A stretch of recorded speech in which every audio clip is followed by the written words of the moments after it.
네. 예, 오늘 저는 머리에서 발까지라는 제목으로 하나님 말씀을 증언하겠습니다. 제가 로마서 10장을요, 계속 반복해서 읽어보니까요, 바울 사도께서요, 우리 신체의 구조를 통해서 복음의 책임을 설명하려고 의도하는 것 같은 느낌이 들었습니다. 우리는 먼저요, 머리로 구원의 지식을 알아야 합니다. 먼저 머리로 알아야 됩니다. 복음을 정확히 알고 이해하고 있어야 됩니다. 그리고 그 복음을 마음으로 믿어야 하고 입술로 시인해야 됩니다. 고백해야 됩니다. 그 다음에 할 일은 자기가 받은 복음의 강조를 갖고 발로 걸어가야 됩니다. 본문은요, 그리스도의 복음 없이 멸망으로 가고 있는 사람들에게 찾아가서 우리의 손을 내밀어서 복음을 전해야 하는 이 책임을 강조하고 있습니다. 저는 오늘 각 대지를 살펴보면서 복음 전도를 위한 측면으로도 좀 살펴보겠습니다. 그럼 먼저 복음의 머리부터 살펴보겠습니다. 복음의 머리가 없는 잘못된 열심이 있다는 거예요. 우리는 먼저 복음의 정확한 지식이 있어야 됩니다. 로마서 10장 1절과 2절에 보시면 자기의 동족인 이스라엘 백성들이 종교적인 특권 속에 살고 있음에도 불구하고 대부분이 예수님을 믿지 못하고 불신앙 가운데 있는 이유가 뭐냐면 그들에게 복음의 지식이 없기 때문이라고 말합니다. 유대인들 보세요. 로마서 10장 1절, 2절 보세요. 형제들아, 이스라엘을 위한 내 마음의 소원과 하나님을 향한 기도는 곧 그들이 구원을 받는 것이니라. 내가 그들에 대해 증언하노니 그들이 하나님께 대한 열심은 있으나 그 다음 지식에 따른 것이 아니니라. 여기 바울 사도는 지금 여기서요, 열심이라는 단어와 지식이라는 단어를 대조하고 있습니다. 이스라엘 백성들이 얼마나 종교적으로 열심이었습니까? 근데 그 열심이 꼭 진리는 아니라는 것입니다. 열심은 필요한 것이지만 열심을 참된 신앙과 혼동해서는 안 됩니다. 여러분, 우리 주변에요, 여호와의 증인이나 신천지나 하나님의 교회, 안상홍 증인에 속한 사람들보다 복음에 대한 열심을 더 많이 갖고 있는 사람들이 여기에 얼마나 될까요? 집집마다 문을 두드리면서 찾아가고 싫어해도 계속 찾아오고 그들을 보면서 이것이 참된 신앙이라고 말할 수 있을까요? 여러분, 히틀러를 추종했던 사람들은요, 가히 종교적 충성이라고 말할 수 있을 만큼 광기 어린 충성을 바쳤습니다. 북한 마찬가지죠? 그렇죠? 그런데 그들의 열심을 보면서 그들이 진리를 위해서 살았다, 이렇게 역사가 평가하고 있습니까? 여러분, 한국 사회의 일각에서 일명 문제를 일으켰던 주사파의 문제를 보세요. 사회가 그렇게 싫어해도 거의 종교적 신념을 가지고서 아직도 사회주의의 이상을 포기하지 못하고 있는 그들의 열심, 한번 생각해 보세요. 근데 그들의 열심이 그들의 행동을 정당화할 수 없습니다. 3절에 그 이유가 설명되어 있습니다. 그들이 하나님의 의를 알지 못하여 자기 자신의 의를 세우려고 다니면서 하나님의 의에 복종하지 아니하였다. 여러분, 자기가 확신하는 의가 중요한 게 아니라 하나님께서 어떻게 생각하시는지가 중요합니다. 하나님의 관점이요. 우리가 구원을 얻기 위해서 알아야 될 진리는 망각한 채 내가 내 열심으로 한다고 해서 하나님 나라를 받아주시는 게 아닙니다. 그들은 결과적으로 하나님의 의에 복종하지 않았습니다. 여러분, 대부분의 이스라엘 백성들이 구원을 받기 위해서 추구했던 삶의 방식이 무엇이었습니까? 그들은요, 자기에게 주었던 율법에 보면 하라는 계명과 하지 말라고 하는 계명을 지키려는 행위를 통해서 하나님 앞에 의롭다함을 받기를 원했습니다. 그러나 인간이 율법을 지켜서 하나님 앞에 의롭다함을 얻을 수 있었다면 주님께서 이 땅에 오실 필요도 없었습니다. 같이 읽어볼까요? 시작. 내가 하나님의 은혜를 헛되게 하지 아니하노니 만일 의가 율법으로 말미암아 온다면 그리스도께서 헛되이 죽으셨느니라. 그렇습니다. 사실 우리는요, 하나님이 하라는 것은 하지 못했습니다. 또 하지 말라는 것은 이미 해버렸습니다. 율법 파괴자였다는 거예요. 따라서 율법의 저주와 진노를 피할 수 없는 자들이었습니다. 이런 우리를 불쌍히 여기시고 율법을 파괴한 저주에서 우리를 구속하시고 우리를 의롭다고 하시기 위해서 하나님은 예수 그리스도 이 땅에 보내주셨습니다.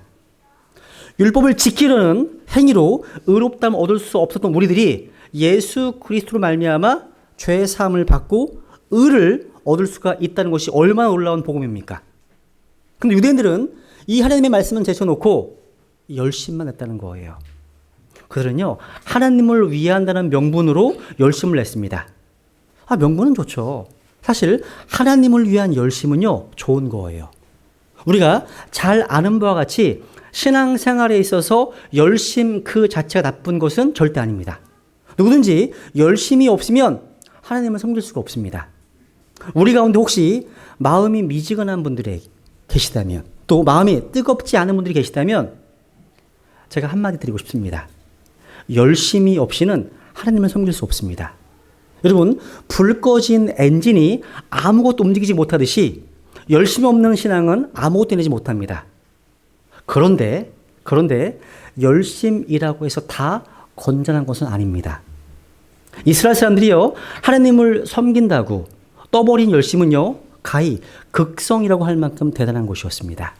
그렇지만 그 열심에는 독소가 숨어 있습니다. 자기도 망치고 다른 사람들도 망치는 독소가 들어있었던 것입니다. 여러분, 이 열심이 나쁜 이유는 지식을 쫓지 아니한 열심이기 때문입니다.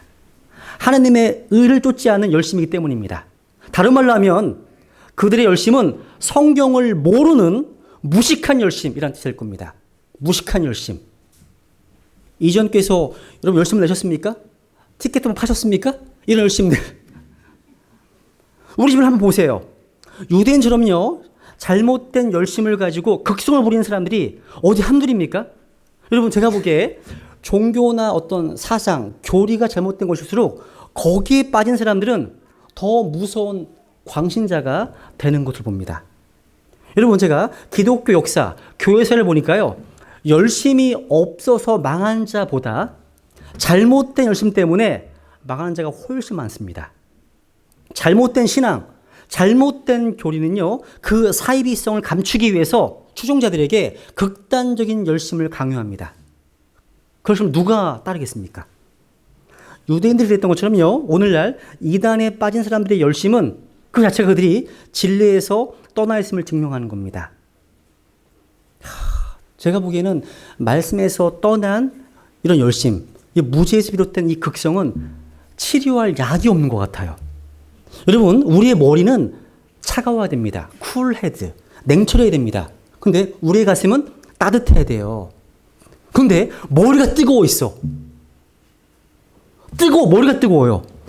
그러니까 가슴은 뜨거워지고 머리는 냉철해야 되는데 머리까지 열을 받아버렸어. 그 머리를 누가 식혀줄까요? 안 되더라고요. 여러분, 병적인 열광주의에는 약이 없습니다. 병적인 열광주의자가 된 사람보다 제가 보기에는 불 꺼진 가슴을 안고 있는 사람이 더 나은 것 같아요. 더 낫습니다. 그러니까 열심이 없는 자는 자기 자신을 해칠 수는 있어도 다른 사람 해치지는 않습니다. 그래서 이전 교회에서 나오신 분들 보면요, 되게 아웃사이더들이 많습니다. 아까 자매님 교제하고 오면서도 그런 얘기 하시더라고요. 근데 여러분, 잘못된 열심에 빠진 자는 자기도 죽이고 남도 죽입니다. 이게 참 무서운 거예요. 자기와 다른 교회 다닌다고 이혼을 강요하는 교회?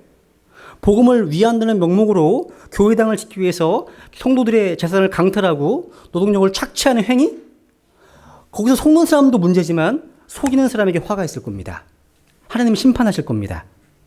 우리는요, 잘못된 열심을 철저히 경계해야 됩니다. 우리는 성경에 대한 무지에서 나오는 무식한 열심을 경계해야 됩니다. 그러나 잘못된 열심을 경계하다가 옳은 열심마저 죽이는 일은 없어야 됩니다. 하나님의 의가 되시는 예수 그리스도를 위해서 우리 모두가 뜨거운 가슴을 안고 충성해야 됩니다. 여러분, 이단에 빠진 자들을 보세요. 성경에 대한 무지와 잘못된 진리를 가지고도 자신들의 교주를 위해서 저렇게 생명을 내놓고 설치는데, 하나님의 의이신 예수 그리스도를 값없이 받은 우리가 열심을 내지 않는다면 이 말이 되겠습니까? 바른 성경과 바른 교리를 알고도 열심을 내지 못한다면 그것을 바른 믿음이라고, 바른 실행이라고 할 수 있겠습니까? 그래서 우리는요, 참된 열심과 잘못된 열심을 구별할 수 있는 영적인 안목이 필요합니다. 여러분, 하나님의 의신 예수 그리스도 때문에 내는 열심, 그분에게 사로잡혀서 하나님 앞에 전부를 드리는 열심은 이건 정말 좋은 열심입니다. 우리 성경 신자들은 이런 열심을 가져야 됩니다. 여러분의 마음속에 바른 복음에 대한 지식 때문에, 바른 교리 때문에, 나를 구원하신 예수 그리스도 때문에 미치는 열심이 있으십니까? 거룩한 미침? 거기에는 기름을 좀 더 부으시기 바랍니다. 더 부어도 괜찮습니다. 지나칠 때 걱정하지 마세요. 왜? 주님은 지나치게 하지 않으십니다. 절제하도록 은혜를 주시기 때문입니다. 이거를요, 제가 사람들에게 복음을 전할 때에도요, 그들이 전 인격적으로 복음을 받아들일 수 있도록 도와줘야 하는데, 그러기 위해서는 이런 지성으로 복음을 전도해야 할 필요가 있다는 겁니다. 지성으로. 그러니까 그들을 설득하는 게 필요하다는 거예요. 제가요, 예전에 이제 사역을 준비할 때 봤던 설교학 책들을 다시 봐봤어요. 설교학 책에 보니까 설교가 무엇인가 이런 책에 대한 정의가 되어 있더라고요. 오래간만에 봤어요. 설교란 되게 유식해 보여요. 캐리그마로서 하나님의 말씀을 권위 있게 선포하는 것이다. 이 정의가 되어 있습니다. 맞는 말입니다. 목사는 하나님의 말씀을 선포해야 됩니다. 그렇지만 복음을 전할 때에는 선포만으로 사람이 변화되는 경우는 제가 그동안 복음 전도로 사역해 오면서 극히 적었습니다. 선포만으로 안 되더라고요. 사람은 지적인 존재이기 때문에 설득이 필요합니다. 성경을 봐도 선포뿐만 아니라 설득이라는 요소가 상당히 많은 부분 들어가 있습니다. 우리는요, 대개 신앙이 없는 사람이나 또 구원받지 못한 사람들이 이런 내세 문제, 구원에 대한 문제에 별로 관심이 없을 거라고 생각합니다. 그런데요, 제가 그동안 만나본 사람들, 상담해본 사람들은요, 그렇지 않았습니다. 그들은 구원이 무엇이고 죽음 이후의 세상에 대해서 관심이 많았습니다. 질문도 아주 많았습니다. 그런데 그런 질문에 대한 대답을 많은 교회들이 해주지 않고 있습니다. 이게 문제예요. 그러니까 질문은 받아들일 생각은 하지 않고 일방적으로 선포만 하고 있어요. 선포만 하고 있다는 거죠. 선포했으니까 믿든지 말든지 알아서 하라는 식입니다. 이건 너무 일방적이고 우리만 편하게 복음을 전하고 있는 것은 아닌가 생각이 듭니다. 제가 구원받았을 때에요, 질문이 많았던 저를요, 여러 가지로 설득하고 이해시키려고 하셨던 목사님이 지금은 생각이 납니다. 답변을 다 해주시는 거 성경 가지고서. 납득이 되니까 훨씬 믿기가 쉬운 거예요. 저는요, 설득만 잘해도 그 말을 들은 사람들 가운데 상당수가 주님께로 돌아올 수 있을 거라고 믿습니다. 물론 성경 가운데 뭐 삼위일체 같은 우리 이성으로 잘 납득되지 않은 것들도 있습니다. 하지만 그런 일부예요, 그런 것들은요. 그래서 설득하면 대다수가 받아들일 수 있는 내용도 많습니다. 솔직히 우리가요, 성경을 이해하는 일을 게을리해서 설득하지 못하는 경우가 많아요. 설득력, 이게 참 중요합니다. 그래서 이사야서 1장 18절에 보면요, Let us reason together. 우리 함께 변론하자. 이게 번역됐나요? 우리 함께 reason, 이성으로 따져보자는 얘기예요. 하나님은 합리적인 분이세요. 이성적인 분이시라는 거죠. 아니, 이성을 초월한 분이시죠. 그죠? 여러분, 사실 예수를 믿지 않는 사람들이요, 가진 질문에는 공통적인 질문이 많아요. 예를 들면, 하나님이 왜 선악과를 만드셨지? 왜 의로운 자들이 고난을 받지? 이런 것들이에요. 근데 제가 오늘 다른 한 질문 한번 해볼게요. 많이 들었던 질문 중에 한 가지 이런 질문이 있습니다. 여러분 생각해 보세요. 기독교인들은 사람이 믿음으로 구원받는다고 하는데 이것은 상당히 불공평한 일이 아닙니까? 이런 질문들 상당히 많아요. 그러니까 이들은요, 자기 주변에 있는 어떤 사람을 머리에 떠올립니다. 그 사람은 무질서하고 난잡하게 살다가 예수님을 믿었습니다. 그들은 그런 사람이 구원받는 것은 불공평해 생각합니다.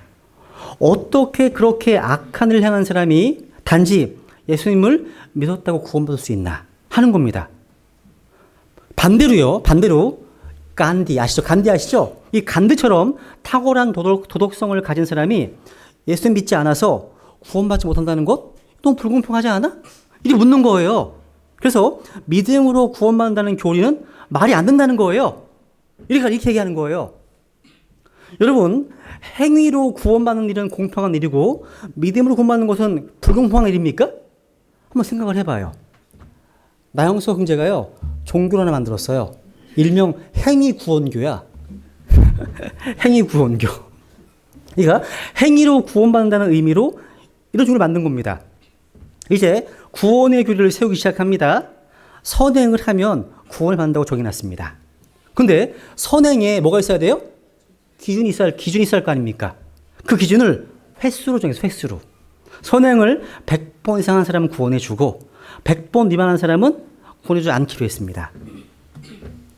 당장 문제가 생깁니다. 어떤 사람이 선행을 99번 했습니다. 그 사람이 억울하다고 항의합니다.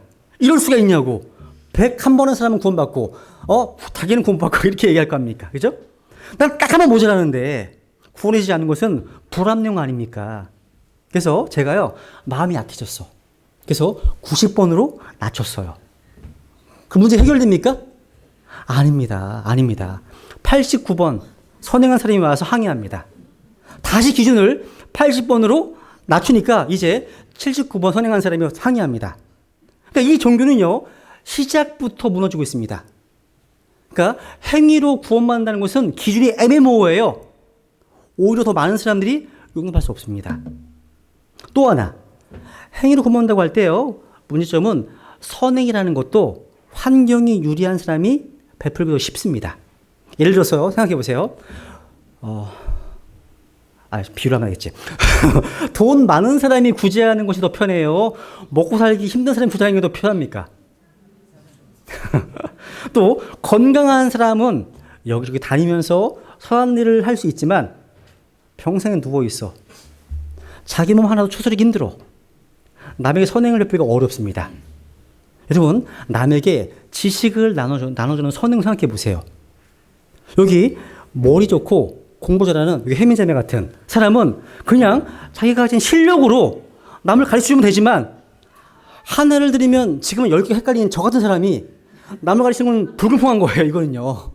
그러니까 선행으로 구원받는다는 것은요, 환경과 조건에 따라서 너무 불공평하다는 겁니다. 이해 가시죠, 무슨 얘기인지? 다시 말해서요, 좀 또 바꿔볼게요, 다른 기준을 한번. 예를 들어서 100m 달리기를 해서 13초 안에 들어오는 사람은 구원해주고 13초를 넘어서 들어오는 사람은 구원해줘. 그렇게 되면 내 생각에는요, 구원받은 사람의 3분의 2 정도는 흑인일 것 같습니다. 제 생각이 그래요. 달리기를 잘하잖아요. 그렇다면 선천적으로 운동 실력이 좋지 않은 사람들이 항의할 거 아닙니까? 그러니까 행위 구원이라는 것은 어떤 것을 기준으로 삼든 간에 기준 자체가 흔들리게 되어 있다는 거죠. 그런데 여러분 생각해 보세요. 믿음으로 구원받는다는 우리 교류 다시 돌아보죠. 이게 공평해 보이지 않으세요? 어떠세요? 제가 질문 던져볼게요. 예수님을 믿어서 구원받는 것은 부자가 더 쉬울까? 가난한 사람이 더 쉬울까요? 똑같습니다. 둘 다 쉽습니다. 왜 그러십니까, 지금? 부자는 넉넉하니까 믿기 쉽고, 가난한 사람은 부족함이 많으니까 믿기 쉽습니다. 반대로 둘 다 어려울 수 있습니다. 왜요? 부자는 배부르기 때문에 믿기 힘들고, 가난한 사람은 먹고 살기 힘들기 때문에 믿기 힘듭니다. 똑같더라고요. 또 여러분 생각해 보세요. 예수님 믿는 것이요, 건강한 사람이 더 쉬워요? 건강하지 않은 사람이 더 쉬울까요? 이제 아시네요. 눈치를 채셨네. 역시. 그렇죠. 마찬가지예요. 건강한 사람은 자기가 건강하기 때문에 믿음을 가질 수 있고, 병든 사람은 자기가 병들었기 때문에 하나님을 찾을 수 있습니다. 구원의 조건은 페어플레이예요. 공평하다는 거예요. 또 나이 든 사람이 믿기 쉬워요? 젊은 사람이 믿기 쉬울까요? 그렇죠. 이것도 마찬가지예요. 나이 든 사람은 이 땅을 떠날 날이 얼마 남지 않았기 때문에 잘 믿을 수 있고, 젊은 사람은 세상물이 덜 들어서 순수하기 때문에 잘 믿을 수 있습니다. 이처럼 여러분, 믿음으로 구원받는 것은요, 아주 공평한 일이라는 사실이에요. 동의하시죠? 저는 믿음으로 구원받는다는 이 복음의 메시지를 증거하는 그리스도인으로 부름받았다는 것이 정말 감사하고 이 말씀을 전하는데 당당합니다. 여러분도 마찬가지예요. 바울도요, 로마서 10장 11절에서 이렇게 말하고 있습니다. 같이 읽어볼까요? 시작. 이는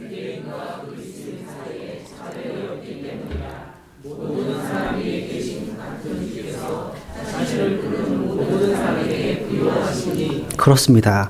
믿음으로 구원받는 것은요, 차별이 없고 가장 공평한 일입니다. 그래서 이것을 불공평하다고 생각하는 사람들이 있으시면 제가 한 것처럼 논리적으로 성실하게 답변해 주세요. 말씀을 선포만 할 것이 아니라 설득시켜 주시라는 거죠.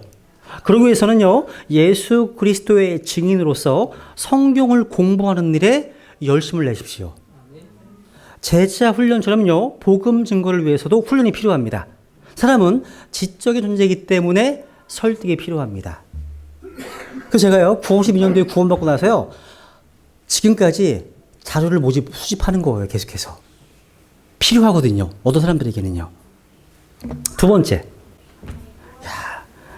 복음의 가슴.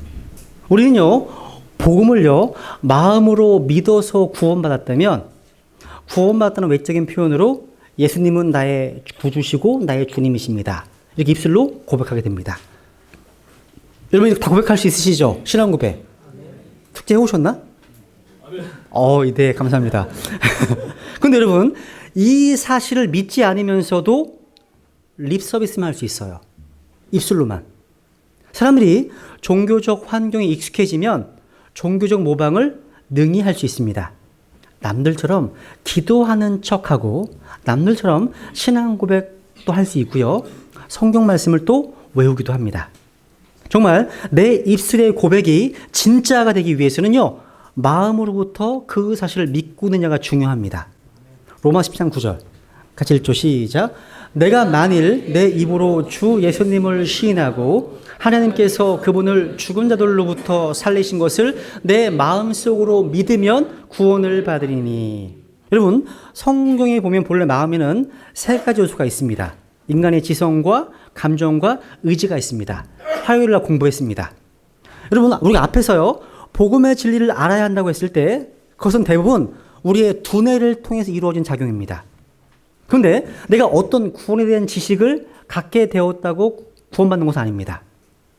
구원 지식은요, 반드시 있어야 하지만 그 사실을 가슴으로, 마음으로 믿어야 한다는 것입니다. 여러분, 야고보서 2장 19절 보세요, 한번. 내가 한 하나님이 계시는 줄 믿으니 잘하는도다. 마귀들도 믿고 떠느니라. 여기 보니까요, 마귀들도 믿고 있다는 표현은요, 지식적인 믿음입니다. 마귀들은요, 하나님의 존재를 알 뿐 아니라 죄악 가운데 멸망하러 가고 있는 이런 혼들을 구원하기 위해서 하나님이 보내신 독생자 예수 그리스도가 십자가에 죽으시는 사건도 알고 있습니다. 지식적으로 알고 있다는 사실이에요. 우리가 지식적으로 이 사실을 알고 있는 믿음이라면 마귀의 믿음과 같습니다. 똑같은 거예요. 근데 마귀가 하나님 앞에 자신의 삶을 드립니까? 정말 자기의 마음으로부터 하나님을 찬양합니까? 하나님께 감사합니까? 마귀는 예수 그리스도가 십자가에 죽으시고 부활하신 것은 알지만 그 부활이 자기를 위한 것이라는 사실을 믿지 않고 그분 앞에 삶을 드리지 않습니다. 그래서 여러분, 스펄전 목사님 이런 말을 했죠. 무신론은 참 낯선 거라는 거, 이상한 거라는 거죠. 왜? 마귀들조차 다 믿고 떠는데. 마귀보다 못한 거 아니냐, 이런 거죠. 이런 얘기를 한 겁니다. 여러분, 아는 것만으로 안 돼요. 구원은 지식 그 이상의 것입니다. 어느 날 이 구원의 놀라운 지식이 전달되었을 때 그것이 나를 위한 것이구나, 나를 위한 하나님의 복음의 사건인 것을 깨닫고 내 마음으로 예수 그리스도를 나의 구원자요 주님으로 받아들이고 그분만을 구원의 주님으로 신뢰한 이 놀라운 사건, 여러분이 일어났습니까? 이런 사건이? 지금 여러분이요, 난파선에 타고 있습니다. 타이타닉입니다. 가정해 보세요. 더 이상 살 희망이 없어요. 근데 갑자기 구조선이 등장했습니다.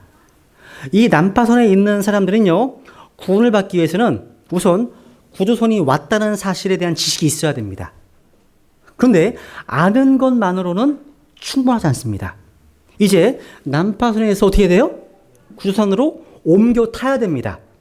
아직까지도 난파선에 머물러 있다면 그 목숨을 난파선에 의지하고 있는 겁니다.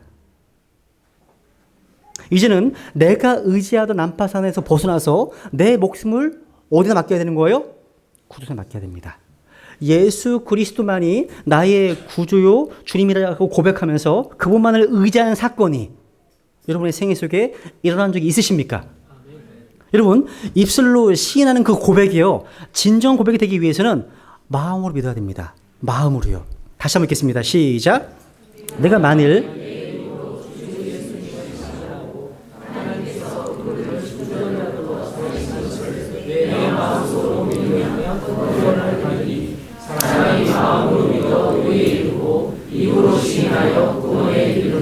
미리 암송해 놓으세요. 나중에 제자에 올린 암송들에 속해 있는 구절이에요. 미리 암송해 놓겠습니다. 그러니까 마음으로부터 이 사실을 받아들이고 믿는 사람들은요, 입술로 고백합니다. 아까 찬양 불렀죠? 주 하나님 날 위해 하늘 영광 다 버리고 나 같은 죄인 구원하러 십자가 지셨네. 찬송을 부를 때도요, 아무런 감사와 감동이 없다면 이런 사람들은 신앙의 기초를 다시 검토해 볼 필요가 있습니다. 그 사람의 신앙의 수준은 아직 머리에 머물러 있을지 몰라요. 그것은 아직 구원이 아니에요. 그것은요, 구원이 나의 것이 되기 위해서는요, 복음을 가슴으로 믿어야 됩니다. 가슴으로요. 우리가요, 사람들로 하여금 복음을 수용하게 하기 위해서는요, 감성으로 복음을 전할 필요가 있습니다. 그러니까 지성만이 아니에요. 좋은 간증을 보여야 됩니다. 오늘날 많은 사람들이요, 기독교에 좋지 못한 간증 때문에 복음을 거부하고 있습니다. 너무 안타깝습니다. 사람은요, 여러분, 제가 볼 때 마음이 움직여야 다른 사람의 말을 듣습니다. 받아들입니다. 마음이 중요한 거예요. 여러분, 왜 많은 사람들이 알렉산더 대왕을 따랐을까요? 그 이유로 알려주는 어떤 좋은 예화가 있더라고요.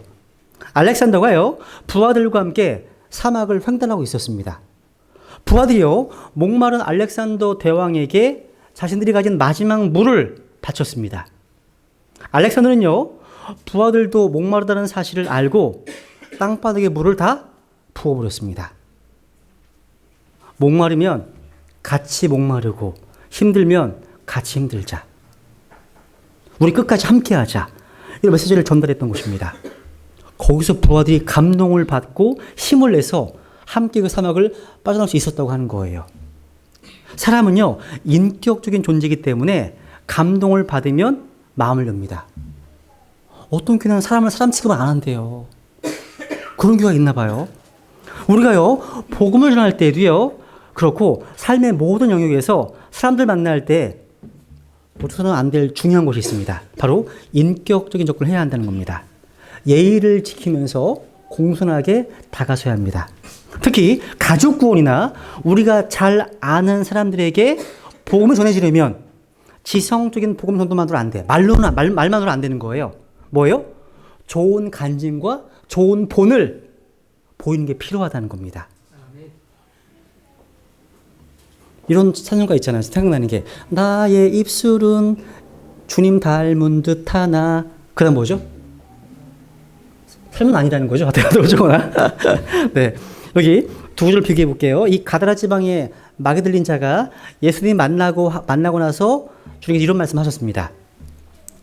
마가복음 19절 위에 보세요. 시작. 집으로 내 친지들에게 돌아가 주께서 너를 위해 얼마나 큰 일들을 행하시고 너를 불쌍히 여기셨는지 그들에게 고하라. 말해야 됩니다. 침묵하는 그리스도는 있을 수 없습니다. 입을 열어야 되는 거죠, 우리가요. 거기와 더불어서 똑같은 본문이에요. 바뀌었습니다, 단어가요. 보세요. 시작. 내 집으로 돌아가 하나님께서 너를 위해 얼마나 큰 일들을 행하셨는지 보이라. 보여주지 못한 채 말만 해. 안 먹힙니다. 또 말은 안 하네? 보여주기만 하고? 이건 구원받을 수가 없죠, 아예. 전제가 낫지. 말은 하는 게 낫습니다. 근데 두 개가 다 필요합니다. 우리의 말과 삶이 균형 잡혀 가야 됩니다. 이게 필요하다는 거예요.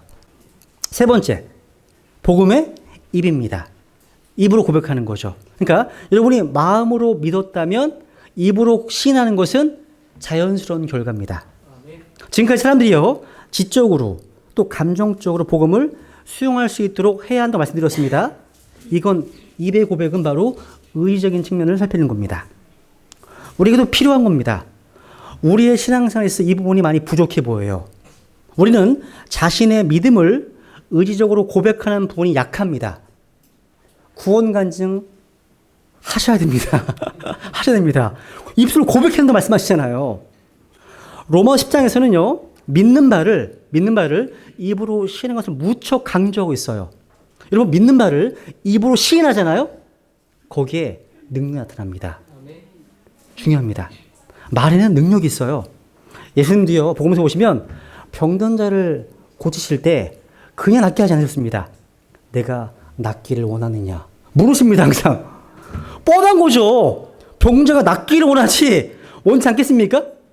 근데 낫기를 원한다고 대답한 병자를 고치셨습니다. 여러분, 소경 바디메오 경우도 마찬가지예요. 내가 너에게 뭐 해주기 원하냐고 물어보셨습니다. 그때 뭐라고 했죠? 보기를 원한다고. 그래서 보게 해주셨습니다. 그렇게 하신 이유가 뭘까요? 입으로 시인하게 하기 위해서입니다. 성경에 소개된 기적과 은혜를 받는 모든 통로 가운데 뭐가 있어요? 입이 있습니다. 입이 있다는 거예요. 우리는 믿는 바를 입으로 표현하는 것이 꼭 필요합니다. 여러분, 구원 간증 안 하신 분들은요, 오후에 항상 열려 있으니까 하나님과 증인들 앞에서 고백하십시오. 이것만이 아니에요. 구원 간증만이 아닙니다. 매 한 주 동안 받은 은혜에 감사하는 마음으로 그 입으로 표현하는 것도 중요합니다. 참 신기한 게 있어요, 여러분.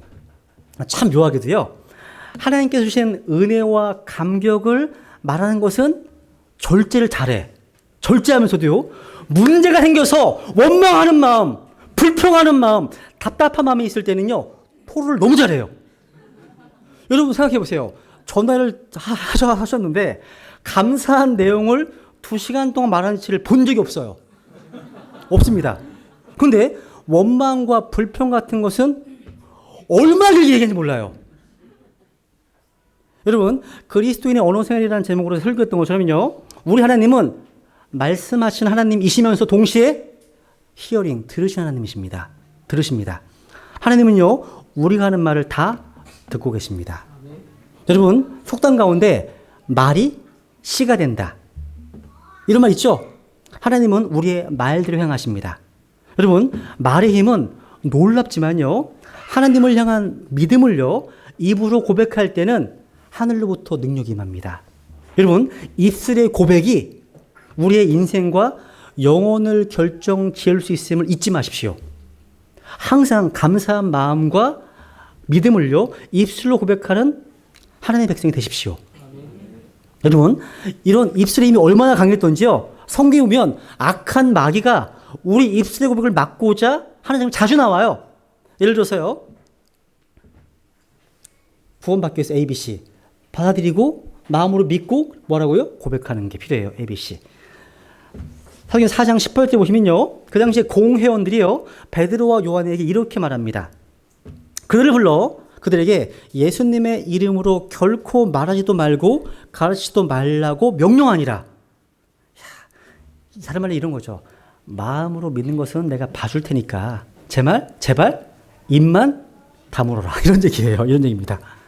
이 말 들었을 때 베드로와 요한은 이렇게 얘기했습니다. 같이 읽어볼까요? 시작. 그러나 베드로와 요한이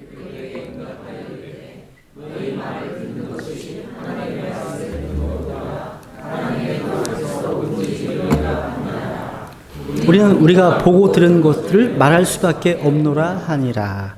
야, 보세요. 자기들이 믿음을요, 입술로 고백하고 다닐 때 놀라운 부흥이 일어났습니다. 또 악한 마귀의 견고한 세력이 무너졌습니다. 실제로. 그러니까 믿음을 입으로 시인하라는 겁니다. 또 주님 주신 은혜에 감사하고 찬송하십시오. 또 한 가지가 있어요. 또 한 가지. 저는 우리가요, 전 인격적으로 믿음 생활하는 데 있어 부족한 또 한 가지가 있는 것 같아요. 라이팅, 기록하는 겁니다. 지난주 주의 첫날 오후에 제자훈련의 과제가 뭐였습니까?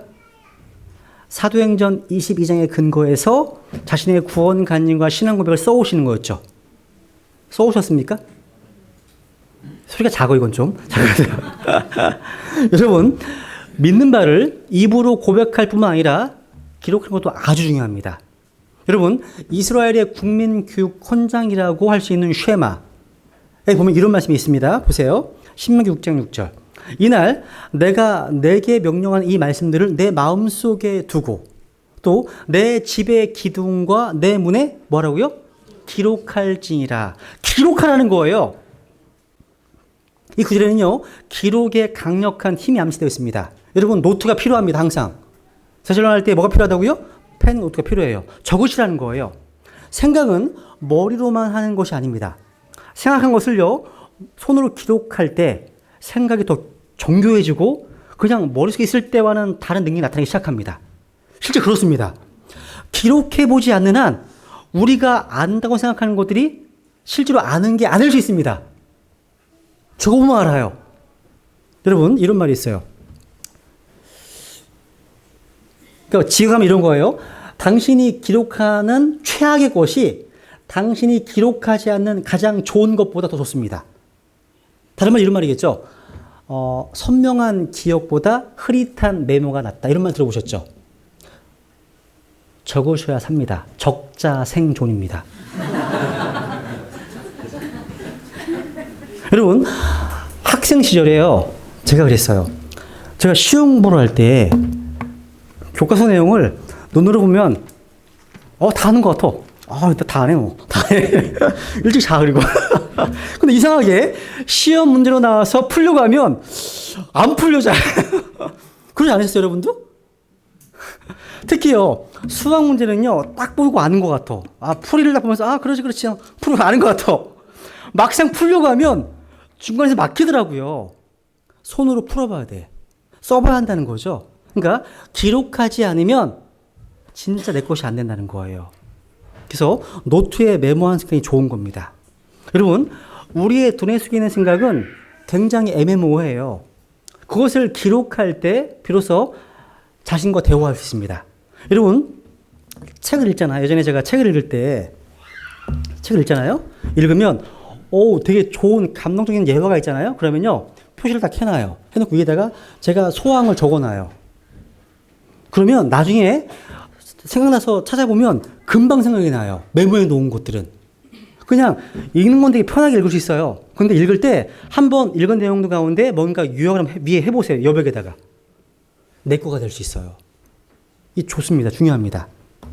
여러분, 책을 읽었으면요, 그 내용을 글로 정리하게 되면 그 책의 저자와 대화도 할 수 있습니다. 여러분, 보고서나 어떤 계획서를 쓰지 않고 생각만 하는 사람과 쓰는 사람 사이에는 하늘과 땅만큼 차이가 있습니다. 교수님들도요, 새로운 논문을 안 쓴 교수와 계속 논문을 쓰는 교수는 다릅니다. 우리는 대개 이 기록을요, 기억수단이라고 생각하는데 그렇지 않습니다. 기억수단 아니에요. 제가 직접 적어보니까 항상 생각을 정리하고 구체화시키고 발전시키는 겁니다. 실제 그렇습니다. 기록만 하시라는 거죠. 그런 의미에서 우리의 믿는 바를 기록하는 것이 꼭 필요합니다. 구원만이 아니에요. 우리가 은혜 받고 감사한 내용도 글로 기록해 보세요. 감사 제목이 얼마나 많으십니까, 여러분? 그죠? 기도응답의 그런 제목들이. 하나님의 은혜에 감격했던 적이 많잖아요. 저희 교회 카페에 그런 간증들이 이전에는 많이 있었어요. 좋았습니다. 회원 전용인 밴드 때문에 카페 안 올라가. 더 많은 사람들과 나누지를 못하게 참 안타깝더라고요. 저는 개인적으로요. 어쨌든 그런 간증들을 기록해 둔다면 믿음이 성장하는데 많은 도움이 될 텐데 그냥 감사와 감격만을 느끼기만 하고 기록해 두지 않으면 5년, 10년이 지난 다음에 그런데 있었는지 없었는지 기억이 안 날 수 있습니다. 좀 많이 적으시면 좋겠어요. 그래서 배달선역이 1주년 됐잖아요. 이번 달이 이제. 그래서 저희 교회 역사를 돌아보면서 메모한 거 보시면 이때 이랬었지 이랬었지 추억할 수 있잖아요. 그러면서 마음이 뜨거워지잖아요. 그죠? 여러분, 이분 누구시죠? 다 아시네요. 이분처럼 좀 하시, 이분처럼. 우리는 이순신 장군의 후예잖아요. 이분은 여러 면에서 위대하지만요. 전쟁 중에 바쁜 와중에도 일기를 썼습니다. 일기를. 정말 대단한 거예요. 지금처럼 뭐 어떤 좋은 필기도구가 있는 것도 아니었어요. 번거롭게 먹을 갈아서 붓에 묻혀 써야 했습니다. 그런데 이순신 장군은 난중일기를 썼습니다. 그 기록의 능력을 이어받았으면 좋겠습니다. 특별히 우리의 믿음과 삶에 받은 풍성한 은혜를 하나님의 영광 가운데 기록으로 남기십시오. 기록은요, 전달과 전수에도 용이합니다. 우리 성경 신자들의 믿음과 주님께 받은 풍성한 은혜를 글로 써서요, 주님을 전하시는 사람들에게 전하십시오. 할 수 있으면 인터넷 카페나 밴드에 글을 많이 올리세요. 그 방법으로 다른 사람들과 후손들에게 주님을 전하시라는 거죠. 특히요, 부모님들은 자녀들이 어떤 믿음이 성장하는 일이 있을 때 사진만 남기려고 하지 말고요, 그때 느낀 감정을 글로 남겨보세요. 하나님께서 주시는 은혜에 대한 기록을 아이들에게 남겨준다면 아주 믿음을 전수하는 뜻깊은 선물이 될 겁니다. 마지막 네 번째. 뭐예요, 이제? 복음의 발입니다. 복음을 전해지기 위해서는 우리가 발로 전해야 됩니다. 우리는 복음을 들고 예수님을 구주와 주님으로 믿음으로 구원받았습니다. 여러분, 이것보다 더 위대한 사건이 있을까요? 이보다 더 위대한 경험이 있을까요? 이보다 더 위대한 사실이 있을까요? 그래서 어떻게 침묵할 수 있습니까? 이제 가족과 우리 이웃들의 구원을 위해서 이 복음을 가지고 가야 됩니다. 뭘로요? 발로. 오늘은 제 발이 아름답습니다. 왜요? 복음을 선포하는 설교이기 때문에. 보세요. 한번 같이 읽어보겠습니다. 시작.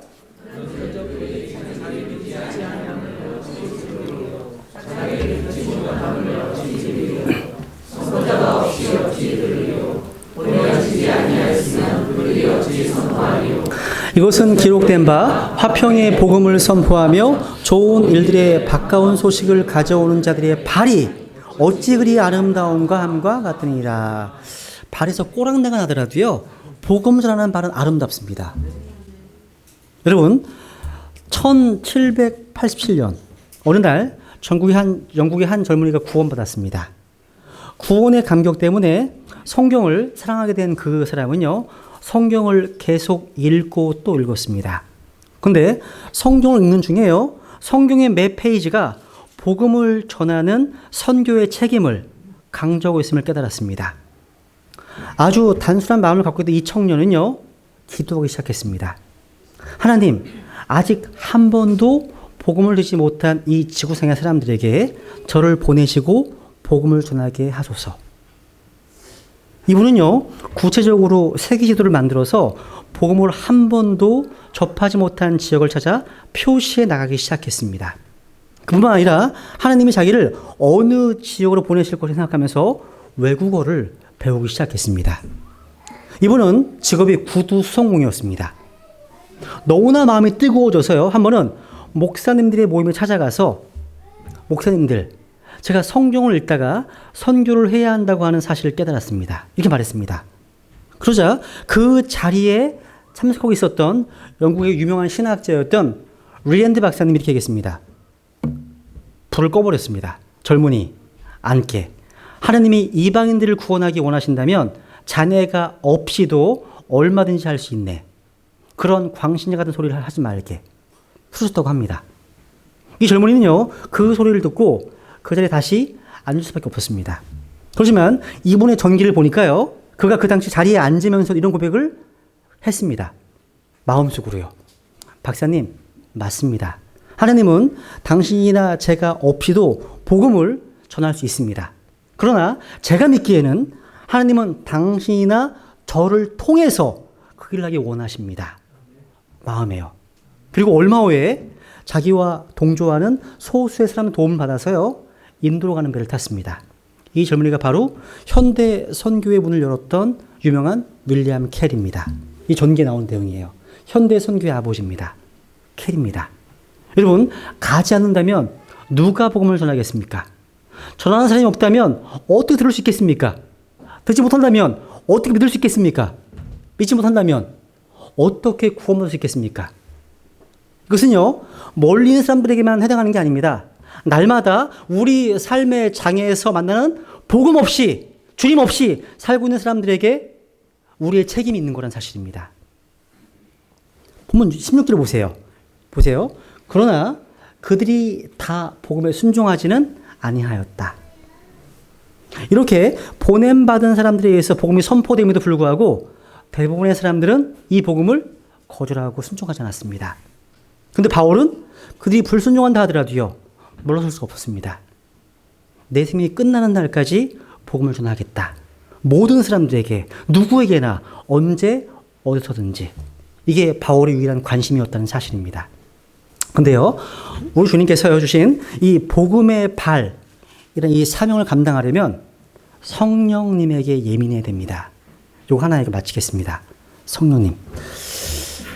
미국의 어떤 목사님은요, 하루라도 복음을 전하지 않으면 밤에 자지 않겠다 고백하셨습니다. 아마 이분은 RA 토레 전기를 읽으신 것 같아요. 토레 목사님 그러셨거든요. 되게 좋은 서원이죠. 여러분, 어느 날 아침이었습니다. 그날도 이 목사님이요, 하나님, 오늘로 누군가를 만나서 예수님의 복음을 전할 수 있게 도와주세요.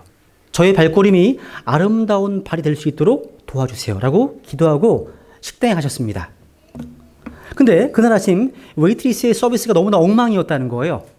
접시를 그냥 이렇게 팽개치듯이 던져놓고 가버리고는 다시 와보지도 않았답니다. 아침부터 너무 속상하고 화가 났습니다. 그래서요, 팁을 놓지 않고 식당을 나가려고 하는데 이 목사님 마음속 깊은 곳에서 성령님께서 감동을 주시면서 이렇게 말씀하셨다고 합니다. 혹시 그 자매가 불쌍한 자매인지 어떻게 알겠느냐? 팁을 풍성하게 놓으라고 하는 거예요. 풍성하게. 그분은 성령님께 순종해서 팁을 10불이나 놓고 나갔습니다. 저는 호주 호텔에서 일부를 놓고 나갔거든요. 10불이나.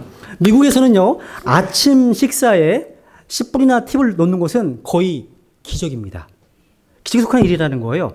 근데 식당을 막 나서려고 하는데요, 그 자매가 선생님, 돈을 잊어버리고 두고 가셨습니다. 따라 나오더랍니다. 그래서 그냥 팁이라고 했더니 웬 팁을 이렇게 많이 주시느냐고 물었답니다. 그래서 이분은 자매요, 오늘 아침 자매의 마음이 웬일인지 너무 무거운 것 같아서 자매님의 마음을 좀 유쾌하게 만들고 싶어서 팁을 넉넉하게 놓은 것입니다. 이렇게 대답했습니다. 그래서 이 자매는 선체로 고개를 딱 떨구면서요, 선생님, 죄송합니다. 제가 선생님에게 좋은 태도를 갖지 못했지요. 사실 저는 어젯밤에 이혼을 당했습니다. 라고 고백하더랍니다. 그래서 이 목사님은 그 자리에 다시 앉아서 자매에게 그리스도의 복음을 전했고 그날 아침 그 자매를 그리스도로 인도할 수 있었습니다. 만약에 그날 목사님이 성령님의 인도하심에 민감하지 않았더라면 그 귀한 눈을 잃어버릴 뻔 했다고 간증했습니다. 저 이 내용을 듣고서요, 큰 감동을 받았습니다. 여러분, 복음의 지식을 머리로만 받으셨습니까? 마음으로 믿으시고 입술로 고백하십니까? 그렇다면 이제 발로 가서 전할 시간입니다. 여러분이 안 하시면 누가 하겠습니까? 또 지금 안 한다면 언제 할 수 있겠습니까? 기도하시겠습니다.